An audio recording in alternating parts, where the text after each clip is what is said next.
DSP दोनों नए समस्तीपुर में आए हैं। विद इन वीक एक सप्ताह दोनों के आए हुए लेकिन आने के साथ हम लोग देख रहे हैं कि घटनाएं घट रही हैं और जिस तरह की घटनाएं घट रही है, खास करके पिछले 7 दिन के अंदर हम लोग देखते हैं कि हत्या की घटना रोज ब रोज घट रही है और जिस तरीके से घटना घट रही है इसकी कल्पना हम लोग नहीं कर सकते। और घटना जब घटेगी तो लोगों में गुस्सा होगा और गुस्सा होना स्वाभाविक है।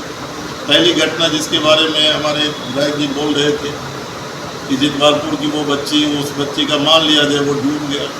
अब प्रेस के लोग पूछ रहे थे डूब जाएगा तो क्या उसकी कोई एफआईआर नहीं होगा क्या?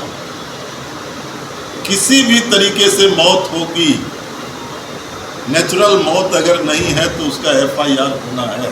ये आईपीसी सीआरपीसी एक्ट में है। ये क्या पुलिस कह रही है? मैं भी सुन रहा था डीएसपी को कोई लिख करके नहीं दिया। आप क्या कर रहे थे? वो लिख करके नहीं दिया तो पुलिस का केस होना है। बताओ तो पुलिस केस नंबर क्या है? पूरी तौर पर एफआईआर नहीं लेना ये पुलिस की नाकामयाबी है। दूसरी, ये आज पहली बार हम देख रहे हैं इतने दिनों के बाद। मुझे याद है अजीत सरकार की हत्या हुई थी, उसके खिलाफ में तब मैं स्टूडेंट लीडर होता था और रोड को जाम किए थे। उस समय लाठीचार्ज चली और उसके बाद ये लंबे समय, हमको लगता है कि लगभग 25-30 साल के बाद ये पहली बार लाठी चलाई गई। किसके ऊपर चलाई गई? वीडियो में दिखाई पड़ रही है। कौन बैठी हुई थी? महिलाएं बैठी हुई, आधे महिलाएं बैठी हुई थी और उसके पीड़ित परिवार के लोग बैठे हुए थे। जब आप हस्तक्षेप नहीं करोगे, अपराध के खिलाफ काम नहीं करोगे, एफआईआर तक नहीं लोगे तो सड़क पर उतरेंगे। सड़क पर उतरने की नौबत क्यों आई? ये तो जवाब देना पुलिस, जिला प्रशासन को ये जवाब देना पड़ेगा वो रोड पर क्यों उतरा। अगर आप एफआईआर ले लिए होते तो कोई रोड पर नहीं उतरता। और जब उतर गया तो आप लाठी चार्ज करके करना क्या चाहते हैं? लाठी चार्ज करके अब व्यक्ति की आज़ादी जो है देश की आज़ादी के बाद तो यही एक मिला। अब व्यक्ति की आज़ादी, स्वतंत्रता मिली, हम किसी के सामने अपनी बात को रख सकते हैं, प्रतिरोध कर सकते हैं।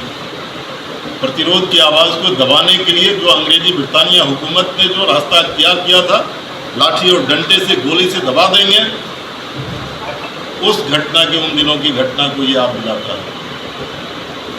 ये लोग भूल रहे हैं ये समस्तीपुर की जो धरती है कर्पूरी की धरती है, जिसने लोकतंत्र की जड़ को इतना मजबूत किया तो उसके ऊपर कोई भी हमला होगा समस्तीपुर की जनता बैठ करके नहीं देखेगी और ना ही कोई पॉलिटिकल पार्टी, खास करके लेफ्ट एंड सेकुलर पार्टी बैठ करके नहीं देखते रहे।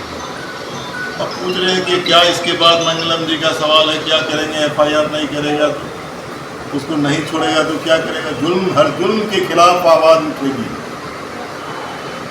जुल्म के खिलाफ आवाज़ उठेगी, आवाज़ के रास्ते तय किए जाएंगे और जो हमारे पास में जनतांत्रिक अधिकार है उसका पूरा इस्तेमाल बैठ करके हम लोग लेफ्ट एंड सेकुलर पार्टी जितने अभी हैं यहाँ, सीपीआई, सीपीएम, माले, राजद, कांग्रेस, ये पांचों दल मिल करके बैठ करके फैसला करेंगे और जरूर आएंगे। लेकिन एक बार हम लोग चाहते हैं कि जो डीएम साहब ने समय लिया है, डीएम समस्तीपुर ने समय लिया है, उसको भी तो हम लोग देख लें वो क्या करना चाहते हैं। उसके बाद होगा आंदोलन। और ये बात भी जान लीजिए कि सिर्फ समस्तीपुर शहर की बात नहीं है, कोई ऐसा प्रखंड नहीं है जहाँ आप उलटिए जाइए पोस्टमार्टम में, हॉस्पिटल आप जाइए, हर रोज पोस्टमार्टम का घर खुलता है, उसमें आधे लोग उनके लिए खुलता है लाश जिनके सीने में गोली लगी रहती है। लॉ एंड ऑर्डर ब्रेक हो रहा है। इसी जिला से हमको बहुत दुख के साथ बोलना पड़ता है। किसी जिला से आते हैं केंद्रीय गृह राज्य मंत्री, क्या कर रहे हैं? अरे अपने पीछे 70 पुलिस वालों को लेकर के समस्तीपुर की जिला की जनता की रक्षा आप नहीं कर सकते। एक नीतियाँ, एक व्यवस्था कायम करना होगा और वो नहीं हो पा रहा। कहाँ हो गया मर्डर? मुड़वा में मुखिया का मर्डर कहाँ हो गया? तुमके घर के बगल में गंभीरा में। आप आए हैं वहाँ, मुझे मालूम है, अभी वहीं है। लेकिन अब वो वापस ला देंगे क्या? गीत गाएंगे, होगा तो कुछ बात करेंगे। अरे करना है पूरी तौर पर लॉ एंड ऑर्डर को दुरुस्त करने के लिए। वो दौड़ करके जो मरवा है उनको जाना चाहिए था पटना में जाकर के चीफ मिनिस्टर के साथ, होम डिपार्टमेंट के जो मिनिस्टर है उनके साथ बैठ करके, डीजीपी के साथ बैठ करके लाइन ऑफ एक्शन। इसीलिए सभी चीज़ों को समझते हुए आपको हम इतना ही प्रेस के माध्यम से कहना चाहते हैं कि निश्चित तौर पर जिसकी गिरफ्तारी हुई उसके ऊपर जो दफ़ा लगाए गए वो गलत दफ़ा लगाए, कई संगीन दफ़ा लगाए गए। अब वीडियो फुटेज तो आप लोगों के पास में, किसी सिपाही को किसी ने थप्पड़ मारा, किसी गाड़ी को किसी ने तोड़ दिया, किसी का सर फोड़ दिया। अब उसमें लगा रहा है कि जानलेवा हमला किया है, एम्बुलेंस को रोक दिया है, सरकारी काम में बाधा डाला। अरे एक सरकारी गाड़ी तो आगे रुकी है। इसीलिए निश्चित तौर पर जो भी गलत धारा लगाए गए हैं उसको हटा करके अविलंब सबको जेल से बाहर करे।